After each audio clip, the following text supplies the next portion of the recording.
He trusted her with his only son. And one night, he saw her slipping his late wife's necklace into her bag. Adrian Cole froze in the doorway, the chill of the marble floor seeping through his shoes as he stared at the scene before him. The light from the small lamp on the dresser cast a pale glow across the room, catching the delicate shine of gold as Clara's hand closed around it. His late wife's necklace, the one he had left out, not because he wore it, but because he couldn't lock away everything she had touched. The chain slid into the folds of Clara's bag. Her hand lingered for a moment, trembling faintly before she pressed the flap shut. Her breathing was shallow, careful, like someone who had practiced silence. The room was quiet except for the faint rustle of fabric, but inside Adrian, the silence felt deafening. That necklace wasn't money. It wasn't property. It was memory. The last remnant of a woman whose absence still haunted every hallway of this house. And here, under his roof, a woman he paid to care for his son was stealing it. He stepped back into the shadowed hallway before she could notice him, his body stiff, jaw clenched. For a man who commanded empires, who forced silence in boardrooms with a single word, Adrian Cole had never felt smaller. The mansion around him, the polished marble, the glass, the art seemed to close in like a cage. It wasn't about value. It was the audacity, the betrayal. That evening, the dining room glowed beneath chandeliers, crystal glasses aligned in neat symmetry, silverware polished to perfection. Yet the atmosphere was colder than the marble beneath their feet. Adrian sat at the head of the long table, Daniel at his right, Clara moving quietly around them with practiced grace. Daniel, only 7, swung his legs beneath the chair, his spoon tapping rhythmically against the plate. His humming carried through the silence a tune his mother used to sing, the sound so innocent it almost made Adrian flinch. His son was too young to see the storm behind his father's eyes, too young to sense the anger simmering in silence. But the others saw. The gardener, who stepped in briefly to replace a vase of flowers, kept his head down longer than usual, eyes avoiding the table. The driver, waiting near the door, shifted uneasily, gaze locked on the polished floor. Even the housekeeper, who usually exchanged small courtesies, moved briskly, as if the air was too heavy to breathe. They all noticed, and they all looked away. That was the cruelty of power. In business, Adrian was respected, feared, obeyed. In his own home, suspicion made him invisible. They saw the tension, felt the weight, but none dared speak. They left him to sit there alone, a man reduced to silence in the very house that bore his name. Clara leaned in toward Daniel, sliding the plate closer. "Eat your vegetables," she said softly.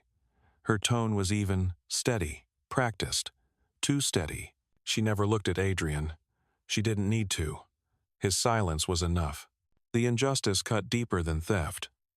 It was the way she carried on, as though nothing had happened. The way the others pretended not to see. The atmosphere itself was complicit. The air thick, the glances quick, the silence unyielding. Adrian clenched his jaw tighter. The necklace was gone. But worse, so was his place. He had become an afterthought in his own home, irrelevant in the space where he was once irreplaceable. Dinner ended. Daniel skipped away from the table, humming again, his small feet pattering against the stairs. Clara gathered the plates with calm precision, her back straight, her steps quiet. Adrian watched her hands, the same hands that had hidden what wasn't hers, move with practiced care. Each movement scraped against his trust like glass. He wanted to speak, to accuse, to demand the truth. But when the moment came, his voice stayed locked inside. He let her pass, tray in hand, without a word. The humiliation of it stung sharper than any confession. Later, in his office, Adrian sat before the wide window, the city skyline reflected in the glass. His reflection stared back at him, a man in a suit, powerful in every space but here. His hands were steady on the desk, but his mind ran wild with questions. Why did she take it? Why risk everything? What else had she hidden? His empire outside those walls was built on facts, numbers, contracts. But inside this house, facts slipped through his hands. Even his son's laughter felt like something he couldn't hold. If you've ever had trust ripped from you in silence, if you've ever sat in a room full of people who acted like your pain didn't exist, you'll understand the weight Adrian felt that night. And if you have a story of your own, a moment when you were treated as if you were invisible, I'd like you to share it in the comments. Sometimes, just knowing others have felt the same is enough to remind us we're not alone. The clock ticked past midnight. Adrian hadn't touched the reports stacked neatly on his desk. His empire could wait. The suspicion gnawed at him, sharp and relentless. He thought of Clara's lowered eyes, her measured voice, her silence. He thought of the necklace, vanishing into her bag with trembling fingers. And by the time the clock struck 1, Adrian Cole, a man who never chased anything, had already made up his mind. He would follow her. Not with anger, not with pity, but with a single question burning in his chest. Who was this woman he had let raise his son, but had never truly seen?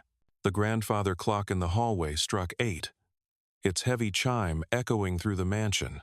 Adrian sat in his study, the room dark, no lamp lit, his figure outlined only by the faint city glow pressing against the glass walls. He wasn't working. He hadn't touched the documents on his desk. He was listening. For weeks, he had noticed the same pattern. Every evening, Clara disappeared before dark, her bag heavy, her steps quick. At first he dismissed it, a personal errand perhaps, but food had gone missing. Toys from Daniel's room had vanished, and last night, the necklace. Now, Adrian waited. The sound came just as expected. The faint squeak of the front door hinges, a soft shuffle of feet across the marble, careful and cautious. Clara was leaving again. Adrian rose, steady, controlled. He took the keys from his desk, his hand curling around them like iron. Tonight, he would know. The garage was silent except for the low hum of the SUV's engine as it came alive. He didn't call his driver. He didn't want anyone else involved. This was his to see, his to judge. Clara's figure slipped past the gates as Adrian guided the vehicle into the street. She moved with a strange determination, not hurried, not hesitant, just steady. She carried the same worn bag, her arm pressed tightly against it, as if guarding something precious. Adrian followed at a distance. The SUV's tinted windows kept him hidden, its engine purring softly as he matched her pace. She didn't look back once. The city was alive around them. Neon signs flickered above shops. Hawkers shouted their last offers of the day. Motorcycles weaved recklessly through traffic. Clara passed it all without a glance, her eyes fixed ahead. The noise, the smoke, the chaos, none of it touched her. Inside the SUV, Adrian's grip tightened on the wheel. He studied her every move, every turn. Suspicion hardened inside him. Why walk this far? Why not take a cab? Why cling so tightly to that bag? Minutes stretched. The streets shifted. Bright storefronts gave way to dim alleys, broken sidewalks, peeling paint on crumbling walls. The air grew heavier, carrying the stench of exhaust mixed with garbage. Streetlights flickered, their glow weak and unreliable. Adrian frowned. This was not her world. This was not the path of a woman with nothing to hide. Ahead, Clara stopped. A battered yellow bus pulled up, its doors screeching as they opened. The conductor clung to the side, shouting destinations. Clara climbed on, steady as ever, and disappeared into the crowded interior. Adrian pressed his foot on the accelerator, the SUV sliding into traffic, eyes fixed on the bus. He followed closely, weaving through the chaos of evening commuters. The bus rattled forward, its lights dim, its horn blaring as it forced its way through narrow streets. Adrian kept his distance, his focus unbroken. The ride dragged him into parts of the city he hadn't seen in years, places he had written off in reports, labeled unprofitable, forgotten. Dilapidated buildings lined the road. Shacks leaned into one another for support. Children played barefoot in the dust, their laughter shrill above the rumble of engines. Street vendors lit fires in tin cans, smoke curling into the night sky. Adrian's jaw tightened. He had spent his life building towers of glass and steel. These streets were a world away. Finally, the bus groaned to a halt. Clara stepped off, adjusting the strap of her bag. She didn't look around, didn't hesitate. She walked with the same steady pace, turning into a narrow side street. Adrian slowed the SUV, pulling to the side. He killed the engine and rolled down the window. The night air rushing in thick, heavy, foreign. Clara moved past shuttered shops, their corrugated doors streaked with rust. The road narrowed, uneven, lined with puddles that reflected the faint glow of weak bulbs overhead. Her slippers splashed through the water, but she didn't break stride. At the end of the alley, a gate appeared, iron, rusted, sagging slightly on its hinges. Above it, a faded wooden sign swayed in the breeze, its paint chipped, the letters barely legible. Adrian squinted through the darkness, piecing the words together. House of Mercy. Free meals. Free lessons. Free hope. He sat back, the words pressing against his mind. The bag. The food. The toys. The necklace. Everything pointed here. His suspicion sharpened, but unease stirred beneath it. What was this place? Why here? Clara pushed the gate open, its hinges groaning in protest. She slipped inside, the bag pressed close to her side. The gate clanged shut, leaving the alley silent again. Adrian exhaled slowly, his breath unsteady. Betrayal had been simple when it was only in his imagination. But this demanded proof. He stepped out of the SUV, his polished shoes meeting cracked pavement. The air smelled of rust and smoke. A far cry from the sterilized marble halls he had left behind. The gate loomed ahead. Beyond it, faint light spilled from a broken window. Voices murmured inside. Adrian's chest tightened as he approached, pressing his hand against the cold metal. He had to see. He had to know. Adrian pressed his shoulder against the crumbling wall, eyes narrowing as he peered through the rusted gate. A dull bulb flickered above the entrance, throwing weak light across a courtyard cluttered with plastic chairs and cracked buckets. The sound of voices drifted from inside, not loud, but steady, layered with the rhythm of laughter and the scrape of chalk against a board. He moved closer, careful, his polished shoes crunching against gravel that seemed to resist every step. He had walked through lobbies of marble, through boardrooms lined with glass and steel, but never here.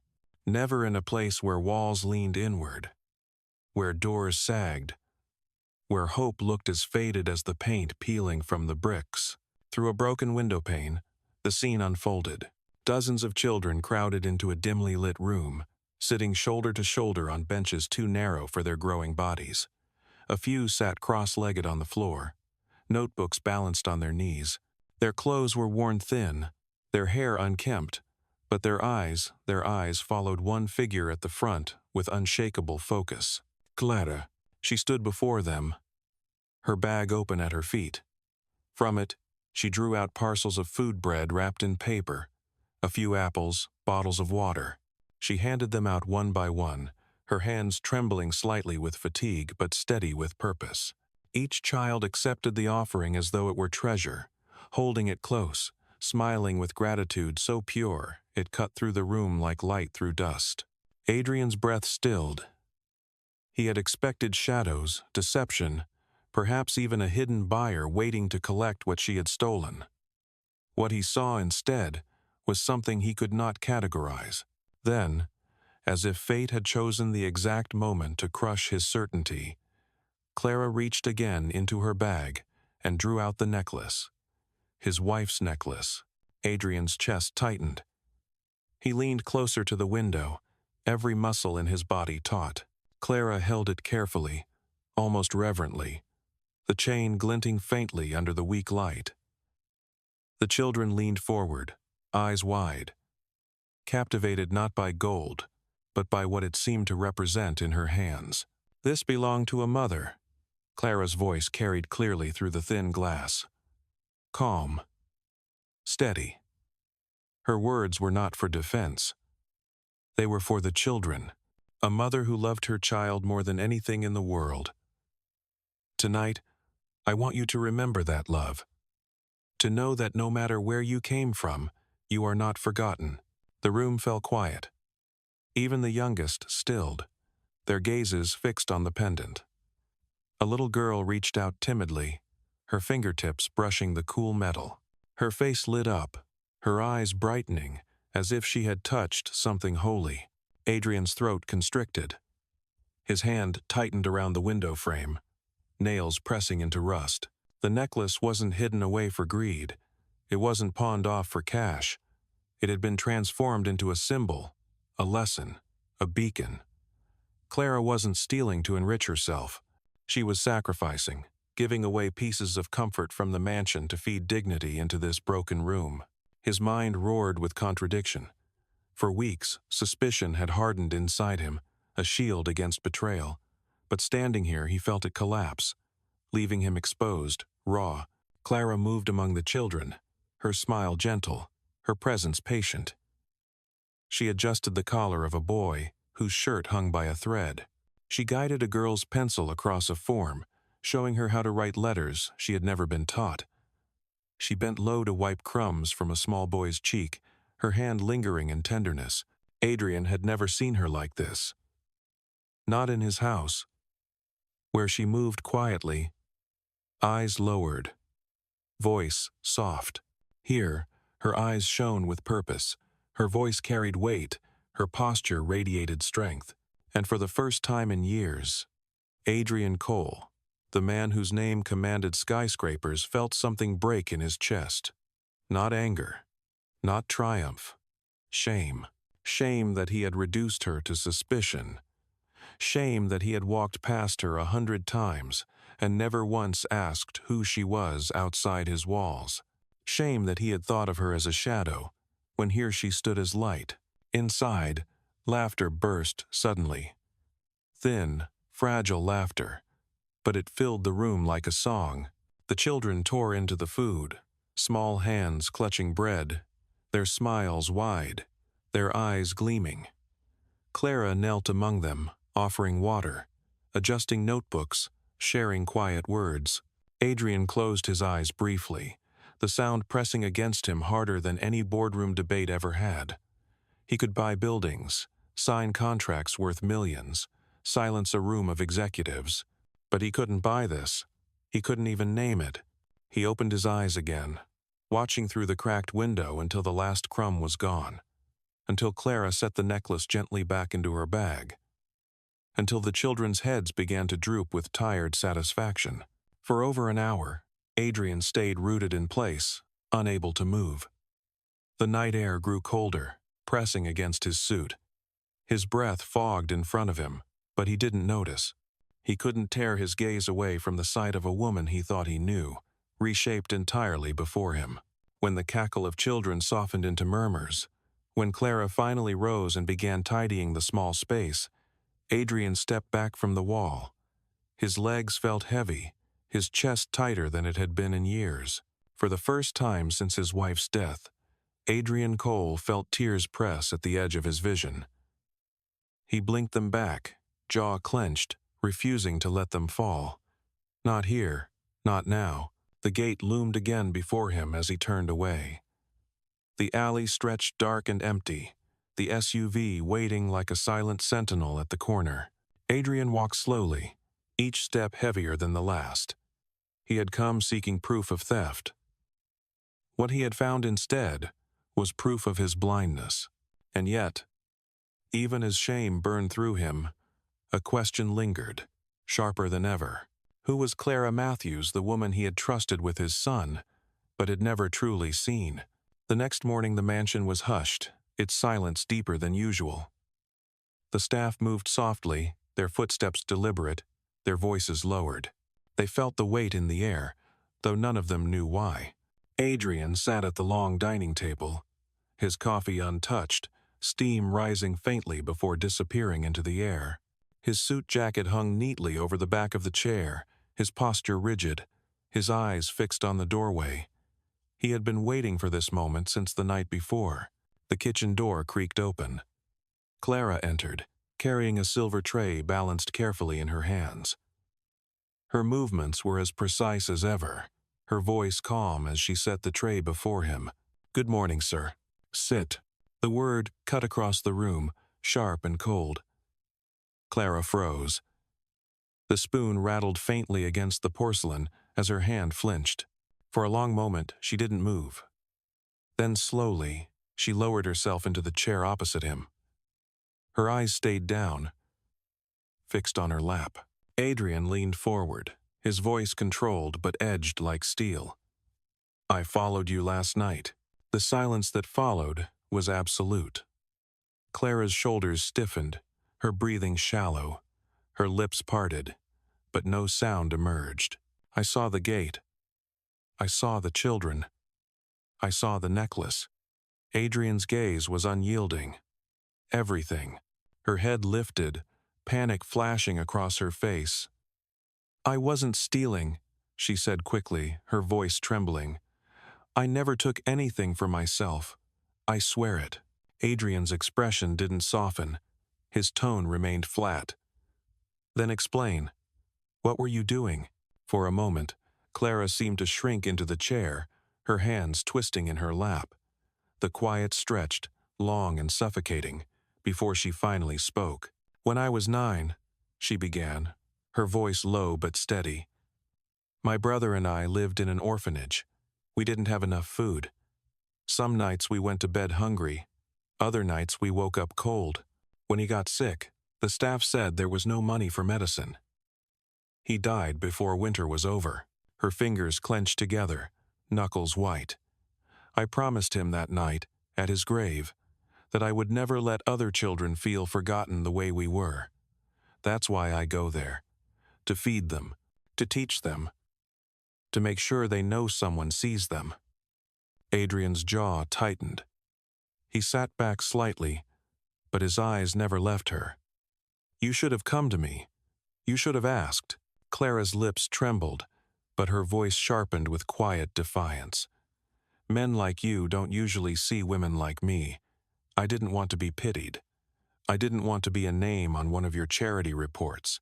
I wanted to keep my promise on my own, even if it meant walking the streets with nothing but scraps." Her words landed heavier than accusation. They were truth, raw and unpolished, and they cut deeper than any denial could have.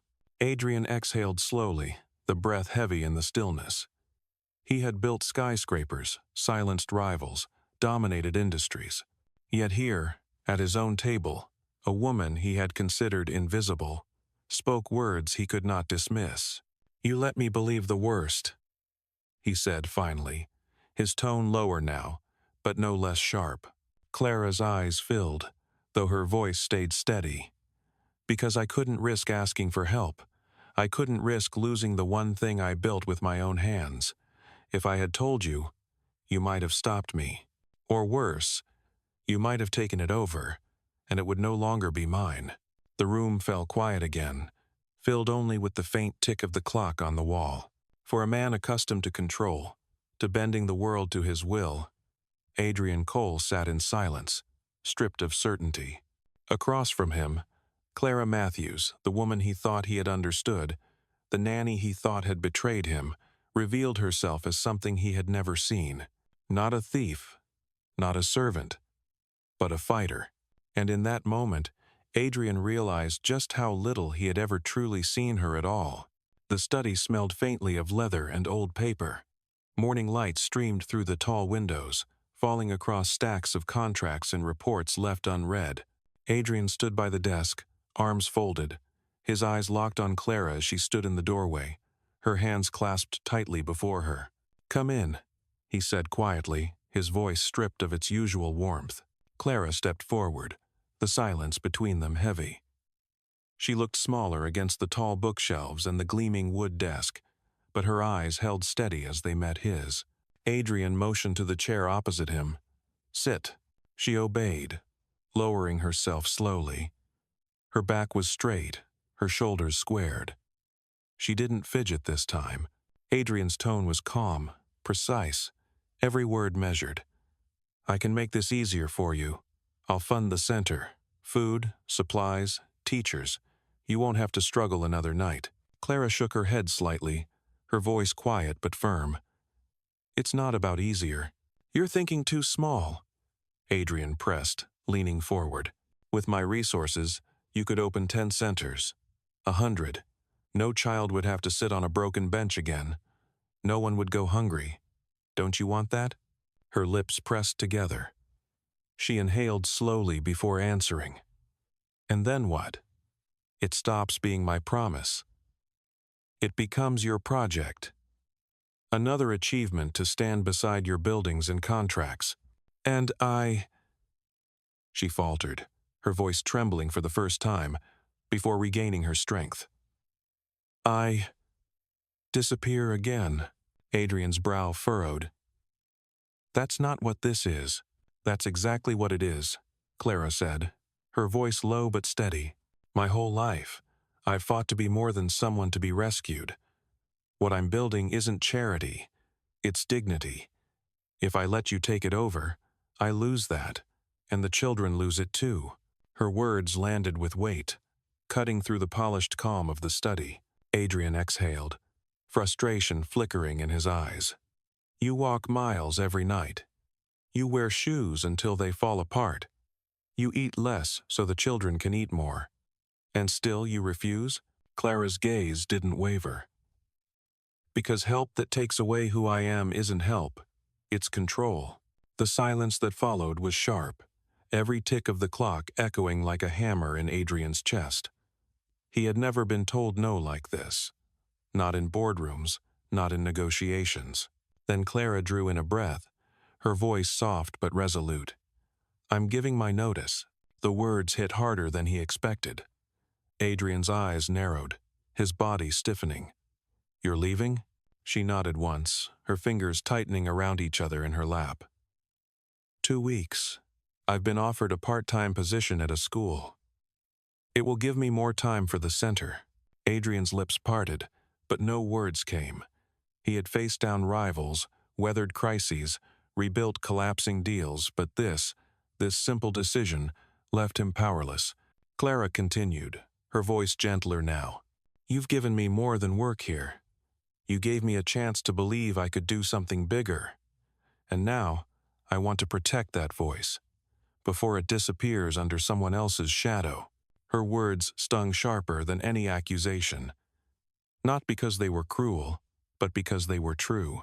Adrian leaned back slowly, his gaze fixed on her, searching for some sign of hesitation. But she held his eyes, calm, certain. The silence between them stretched, heavier with each passing second. For once, Adrian Cole, the man who had silenced boardrooms with a single glance, had nothing to say. Finally, Clara rose. She smoothed her skirt with trembling hands, steadied herself, and spoke softly. "Thank you for everything." Adrian watched as she turned and walked toward the door, each step measured, unhurried. When the door closed behind her, the study felt larger, emptier, colder. Adrian sat alone, his hand resting on the edge of his desk. He had offered her wealth, expansion, security.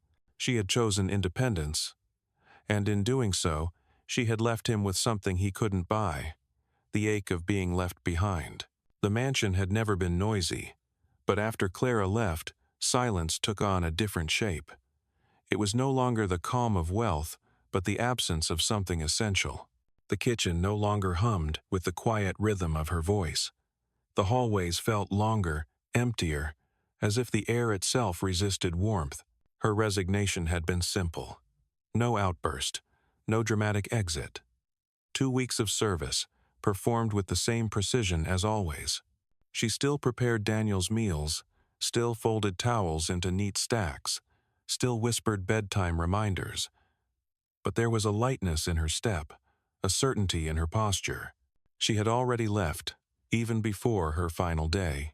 On her last morning, she packed her few belongings into a small suitcase. The room she left behind looked bare. A narrow bed neatly made, a shelf empty, except for faint dust lines where a picture frame had stood. Adrian walked past the open doorway that evening and paused. He had never entered the room before. Now he stood in the threshold, staring at the emptiness. There had been nothing extravagant in her life here. No luxury, no indulgence, just simplicity, quiet order, and the small photograph of an older woman with kind eyes, her mother, perhaps, which was now gone. The space felt less like a servant's room and more like a shrine to restraint, to endurance.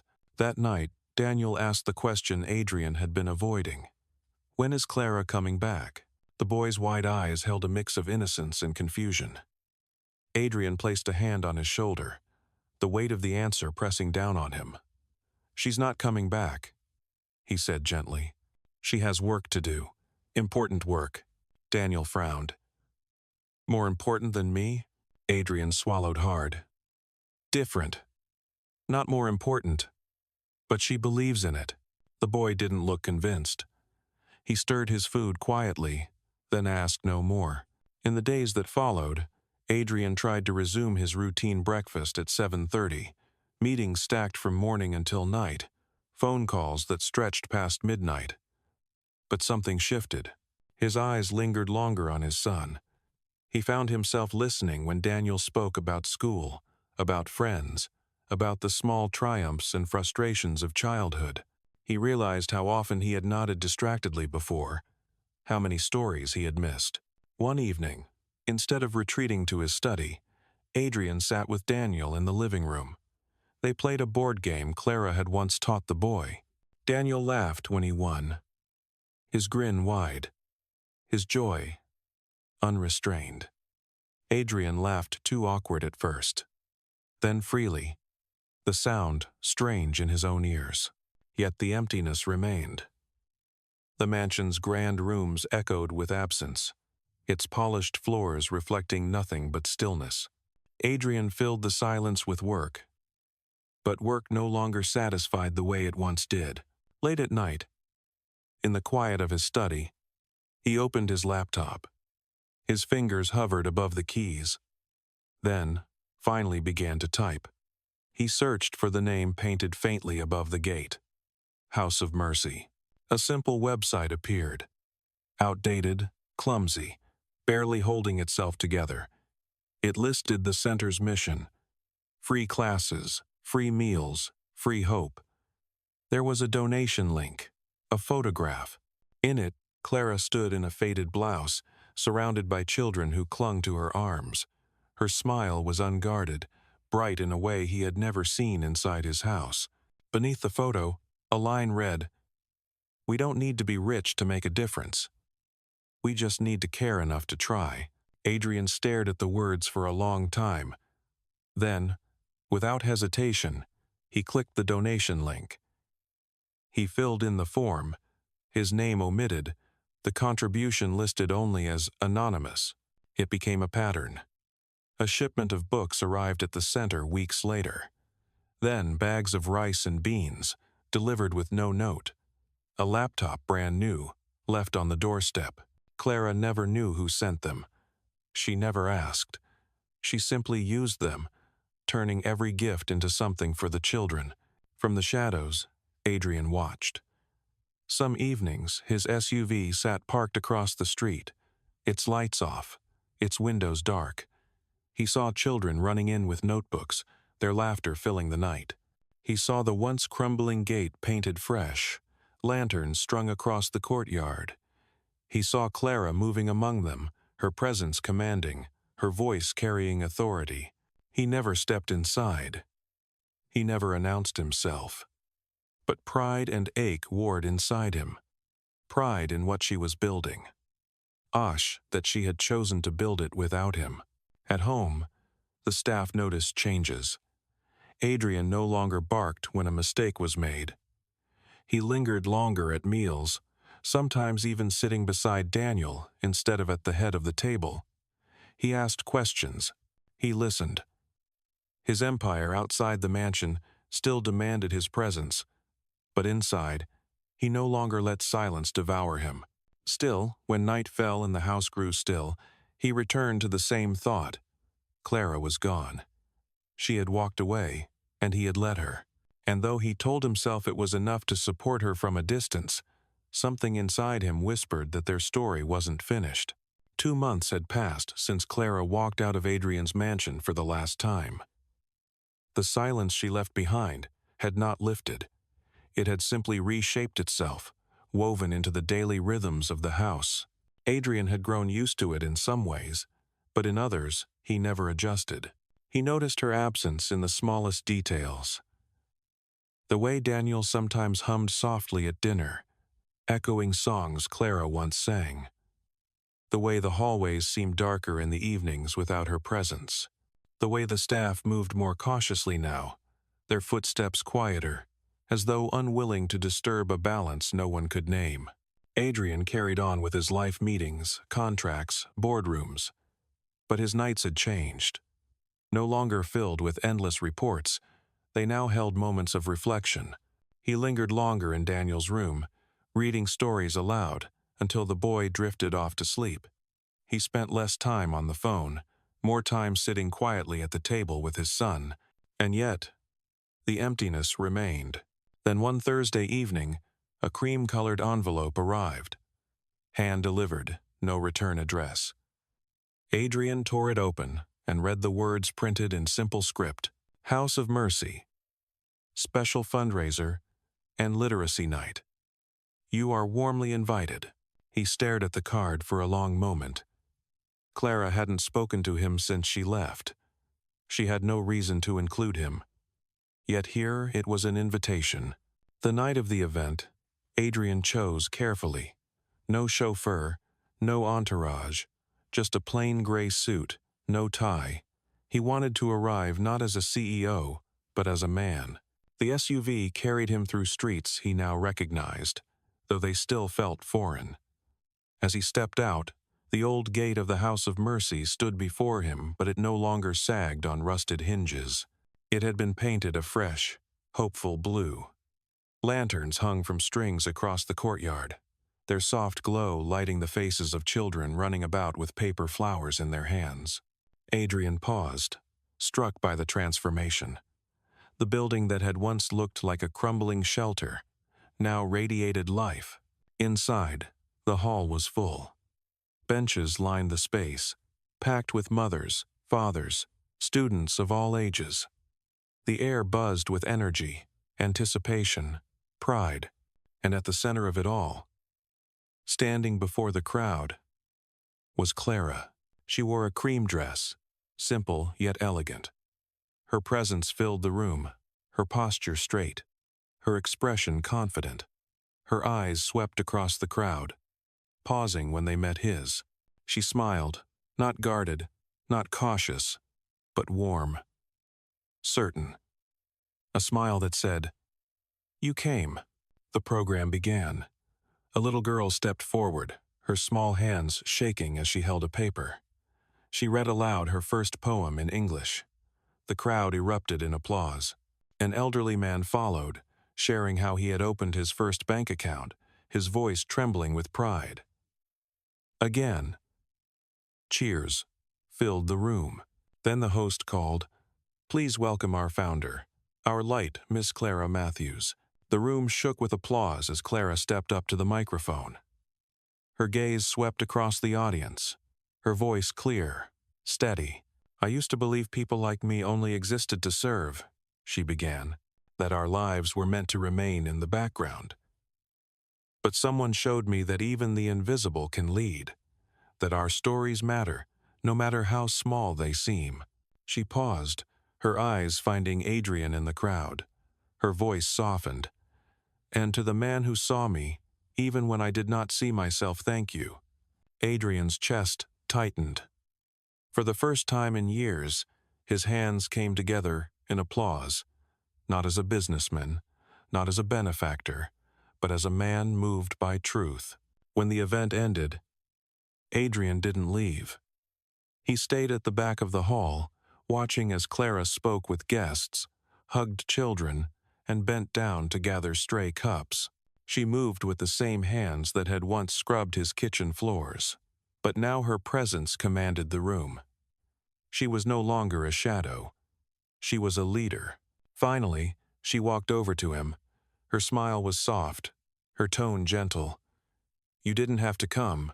I had to," Adrian replied simply. "You invited me." Her eyes searched his face. "Was it you?" He didn't pretend. "Yes. The donations. The books. The laptop. The letters. All of it. It was me." Clara didn't gasp, didn't cry. She only nodded, as though she had always known. "I didn't want you to feel bought," Adrian said quietly. "I wanted you to feel free. You gave me more than money," she answered softly. "You gave me a mirror. You made me see what I was capable of." Adrian hesitated, then reached into his pocket. He handed her a rolled document. Clara unrolled it slowly, her breath catching as she read, "Partnership Agreement. House of Mercy. Co-directed by Clara Matthews and the Cole Foundation. Equal leadership. Full voting rights." Adrian's voice was steady. "I want to expand this across the country, but only with you leading it. Not as charity, as purpose, as equals." Her lips parted, words caught in her throat. He stepped closer, his tone softening. "And when the work is done, I'd like to take you to dinner, not as your employer, not as your benefactor, but as a man who finally sees you." Tears welled in Clara's eyes. Her voice cracked as she whispered, "I'd like that." Weeks later, a new sign gleamed proudly above the building. The letters were bold, bright. "The Clara Matthews Literacy Center, where every name matters." Beneath, in smaller script, "Co-founded by Adrian Cole and Clara Matthews, changing lives one voice at a time." Children ran beneath the sign, their laughter echoing through the courtyard. Daniel held Clara's hand, his smile wide, his voice carrying across the crowd. Adrian stood beside her, the weight of years of suspicion, silence, and grief lifted in that single moment. He turned to her, his voice quiet, sincere. "You once believed people like you only served food." Clara's gaze lingered on the sign, her eyes bright. "And now people like me serve a nation." They walked back inside, side by side. The story that began with suspicion had become something far greater, a partnership built not on wealth, but on dignity. A reminder that greatness is not measured by titles or possessions, but by the kindness we choose to give, and the courage to truly see those around us. And if this story touched you, if it reminded you of a time when you were seen, or perhaps when you failed to see someone else, I'd like to hear it. Share it in the comments, because sometimes the stories we tell each other become the bridges that change everything.